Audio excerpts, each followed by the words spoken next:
Catherine, the Princess of Wales, has long demonstrated that fashion is not merely a matter of aesthetics, but a form of communication. Among the designers she returns to most consistently, Erdem stands out for one clear reason: complexity, when handled with discipline, can project authority rather than excess. Erdem Moralioglu's designs are known for their rich visual language.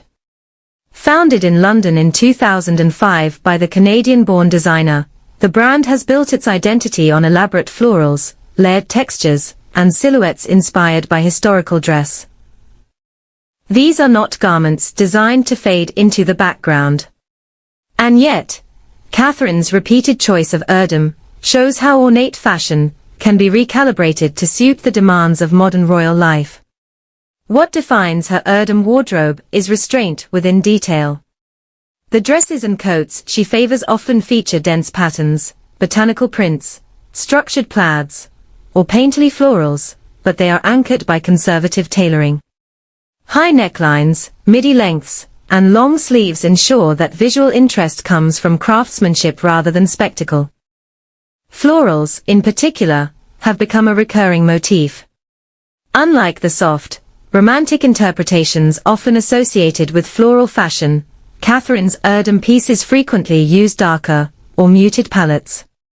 Navy, forest green, slate gray, and jewel tones dominate, lending gravity to designs that might otherwise feel decorative. In a royal context, this choice matters. Texture plays an equally important role. Lace overlays, velvet finishes, and silk gazelle fabrics add depth and dimension, allowing garments to hold visual weight even in restrained settings. Catherine consistently offsets these rich materials with minimal styling. Accessories are understated, jewelry is rarely dominant, and hairstyles remain controlled. From a royal fashion analysis perspective, this approach is highly strategic. Erdem's designs can easily verge on theatrical, but Catherine edits the final image carefully.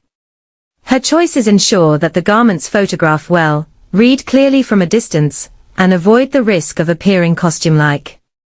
For a senior royal whose image is consumed globally and archived permanently, this balance is essential. There is also a deeper symbolic alignment between Catherine and the Erdem brand. Erdem Moralioglu is celebrated for blending tradition with innovation, drawing on historical references, while maintaining a modern sensibility. Catherine's public role mirrors that same balance.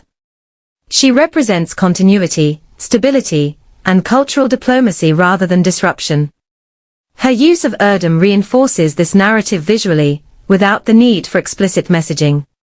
In my view, what makes Catherine's relationship with Erdem particularly effective is that it never feels like branding for its own sake. Her repeated return to the label does not signal predictability, but coherence.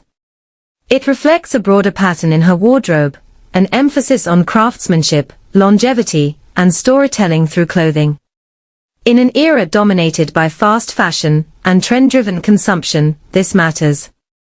Catherine's Erdem looks quietly promote the value of considered dressing, pieces designed to last, both materially and culturally. There is no overt statement, no manifesto. The message is embedded in consistency. Ultimately, Catherine's Erdem wardrobe is not about individual outfits.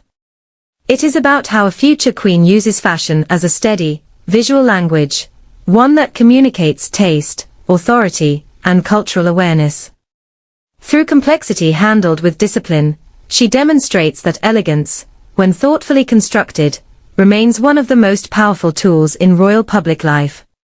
Do you think Catherine's preference for intricate designers like Erdem strengthens her image as a future queen, or would you like to see her take more fashion risks?